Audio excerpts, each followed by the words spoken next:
Сандын өдрийн мэндийг хүргье. За, улсын их хурлын итгэмжлэгдсэн төлөөлөгч Сандаг Учир гишүүнээс асуулт асууя. Мэдээж дунд судлалын уралдаан дээр маш олон асуудлууд яригдаж, мэтгэлцэж ингэж явсан баг. Тэгээ энэ одоо үндсэн хуулийн дүгнэлтийг ингээд хараад ахлаар зөвөр хов одоо хүний бодол шүү. Үндсэн эрхийг, хүний үндсэн эрхийг ер нь зөрчиж байгаа юм шиг юм дүгнэлт гарцсан харагддаг. За нөгөө талаараа энэ Монгол улсын үндсэн хууль, хүний тэгш эрх, энэ үндсэн эрхийг бол нэг зөрчиж байгаа юм бол харагдахгүй л байгаа юм шиг байна. Яагаад тэгж ийм ихлээр одоо нэр дэвшиж байгаа, бие даан нэр дэвшиж байгаа хүн хэрвээ энэ үндсэн хуулийн цэцгийн дүгнэлтийг улсын их хурл хүлээгээд авчих юм бол цаашдаа сонгуулийн одоо хуулинд маш олон энэтэй төстэй зүйл залтууд байгаа шүү дээ. Жишээ нь одоо Монгол улсын ерөнхийлөгч 50 наснаас дээш, улсын их хурлын гишүүн 25 наснаас дээш байх ёстой гэдэг. Тэгэд энэ одоо зүйл залтууд чинь бас хөндөгдөөд ирэх юм уу цаашдаа?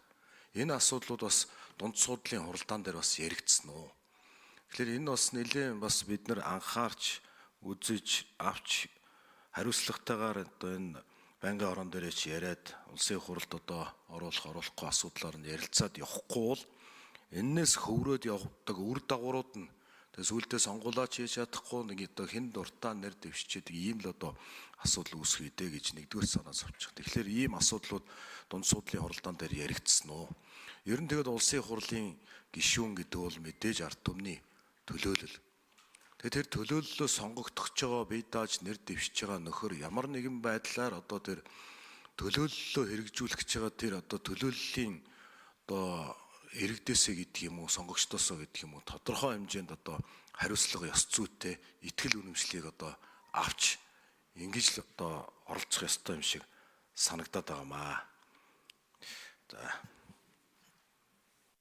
За Сандаг Учир гишүүний микрофоныг өгье. Яг ер нь бол Батмонголын гишүүнээс асууж асуулыг цэцгийн дунд судлалын уралдаан дээр нэг яригдаагүй.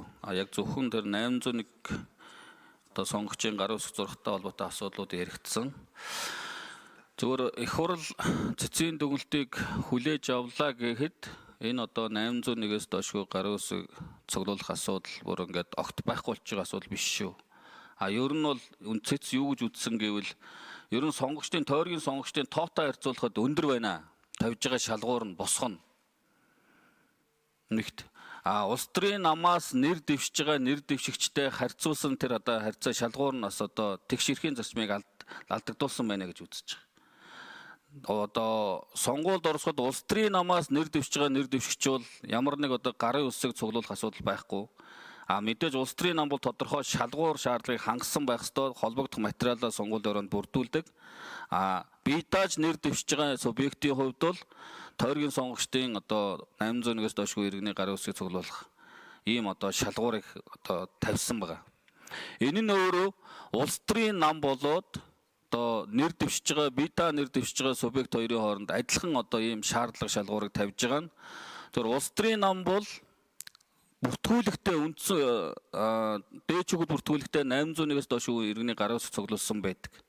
Гэтэл бие даа нэр дэвшигч бол тухайн тойргийн сонгогчдын одоо 801 гарын үсэг цуглуулж гин гэдэг бол сонгуулийн одоо сурталчилгаа хийснээс хойш 45 хоногийн дотор 801 хүний гарын үсгийг цуглуулна гэдэг бол бас одоо өндөр босго байна. За тэгээд 12 хоногийн хугацаанд энэ одоо асуудлыг одоо бүртгэж эргээд энэ сонгуулийн хороо нягталж нэг үрчлэн одоо ингэж хянаж байгаа нь өөрөө бас хууль зүйн хувьд одоо бас цаг хугацааны хувьд бас одоо боломж багтай. Энэ нь өөрөө одоо хүн бүр хуулийн одоо тэгш байна гэдэг энэ одоо зарчмыг алдагдуулж байна гэж бас цэц одоо үздсэн байлээ. Тийм учраас бид нар одоо хэрвээ их хурл энийг хүлээж авлаа гэж үзэхэд цаашдаа энэ нягталж байгаа 801-ээс доошгүй иргэний гарын үсгийг цуглуулсныг нягталж шалгаж үзэж байгаа сонгуулийн хороо цаашдаа энэ одоо хугацаанд хүн болгоныг 801-ийг хянах боломжгүй учраас субъектив байдлаар асуудал хандж байна. Үзэмзийн байдлаар асуудал хандж байна. Эргээд энэ нь өөрөө хүний сонгох эрхийг хязгаарласан асуудал болж байгаа учраас энэ өндөр байгаа босхийг одоо багасгах бол боломжтой юм а гэж би бол үзэж байгаа. Тийм учраас огт одоо шалгуургүй байна гэж хэлж болохгүй. Энэ одоо 801 гэдгийг цаашдаа бол одоо бас бууруулад шалгуурыг нь багасгаад, босхийг нь багасгаад ингээд явах боломжтой юм байна гэж би бол өвдөө үзэж байгаа. За хариулт хангалттай. Батамглан гишүүний микрофоныг өгье.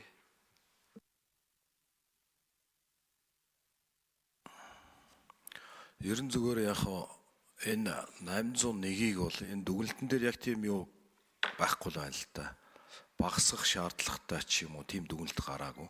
Ерөн зүгээр энэ гомдол гаргагчийн гаргасан гомдлыг хүлээж аваад үндэслэлтэй байна гэж ингээ гарцсан харагдаж байгаа. Гэтэ нөгөө талаараа Сандаг Очир гишүүн ч гэсэн бас улс төрийн намын төлөөлөл болж улсын хурлд сонгогдоод явж байгаа. Тэрний чинь ардын төлөөллийн байгууллагаараа буюу чин жишээ нь Монгол Ардын намын баг хурлаараа энэ 200 гаруй мянган намын гишүүний төлөөлөл болсон баг хурлаараа энэ чинь орж бас сонгогдох эрхээ авдаг штэ. Түүнээс биш зүгээр хин дуртай нь одоо энэ 200 гаруй мянган намын гишүүд энэ 126 дээр нэр дэвшиж явчихдаг. Тэр чинь төлөөллийн байгууллагаараа бас л орж шалгуур хангаж тэндээ өрсөлдөж нэр дэвшиж ингэж явж ийн гэдэг чинь бол одоо бас л наад 800 хүний гарын өсөг байтгал асуудал явагдаж байгаа шүү дээ. За Сандаг Очир гишүүний микрофоныг өгөө. Яг нь шалгуур тавьж байгаа нь өөрөө бас сонгуулийг бодлиантуулахгүй байх. За зардал хэмнэх гэдэг бас давуу талууд бий. Улс төрийн намаас нэр дэвшигчийн хувьд бол намынхаа дотоод тэр одоо дүрмэнд журман заасны дагуу нэр дэвших эрхээ аваад ингээ явчихж байгаа. Гэтэл одоо бие дааж нэр дэвшиж байгаа нэр дэвшигчийн хувьд бол энэ одоо тойргийн 801-ээс доошгүй сонгогчийн гар үсэг цуглуулж байгаа нь хүн болгон шүүхийн өмнө тэгш байна гэдгийн зарчмыг алдагдуулж байна гэж ингэж л одоо гомдол гаргагч, өргөдөл гаргагч одоо үзээд байгаа. Тийм учраас би хэлсэн цаашдаа бол бас үндсэн хуулийн цэцгийг хүлээж авлаа гэхэд бие даа нэр дэвшигч нарт ямар ч шалгуургүй нэр дэвших болцоо боломж үүснэ гэж ингэж ойлгож болохгүй. Энэ 801-ээс доошгүй гэдгийн одоо энэ шалгуур код босхийг багасгаж болохыг Сандаг Очир гишүүн 1 минут нэмээд өгье. Тэр сонгуулийн хорооны тэр маягтыг хянаж нягтлж үзэж байгаа тэр журмаар зохицуулж байгаа харилцааг цаашдаа хуульчилж илүү тодорхой нарийн болгож өгөх шаардлагатай байна л гэж хувь гишүүнийхээ хувьд үзэж байгаа. Тэрнээс огт шалгуургүй гэдэг юм уу одоо болгоно гэсэн ойлголт биш шүү. Цэцгийн дүгнэлтийг хүлээж авлаа гэхэд бол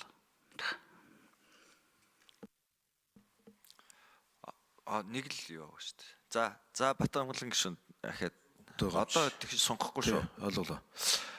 Ер нь яг энэ чинь 16, 20, 24 онуудад гээд яг энэ сонгуулийн хуулиар чинь нэлээд одоо олон бие даагч нар нэр дэвшээд тэр энэ шалгуураа хангаж чадаагүйгээр бас хасагдсан ийм тохиолдлууд байгаа шүү дээ.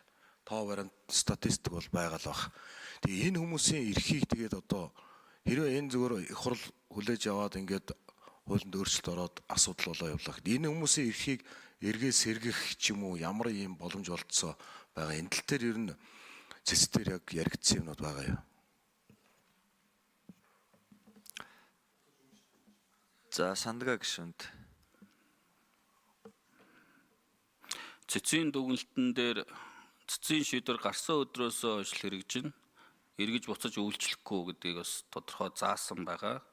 За ер нь бол 16 оны улсын хурлын сонгуульд биедан нэр дэвшигчээс 3-ыг, 20 оны сонгуульд 14-ыг, 24 оны сонгуульд 4 нэр дэвшигчийг яг ийм үндслээр бас одоо нэр дэвшихээс нь төтгөлзүүлж бүртгэж авахгүй байсан асуудлууд гарч ирсэн юм билээ. Тийм учраас энэ одоо нэр дэвших эрхээ хязгаарлуулж исэн сонгогдох эрхээ эдэлж чадаагүй улсуудын зүгээс цэцэд ийм гомдол гаргасан гэж ингэж үзэж байгаа. За ингээ гишүүд асуулт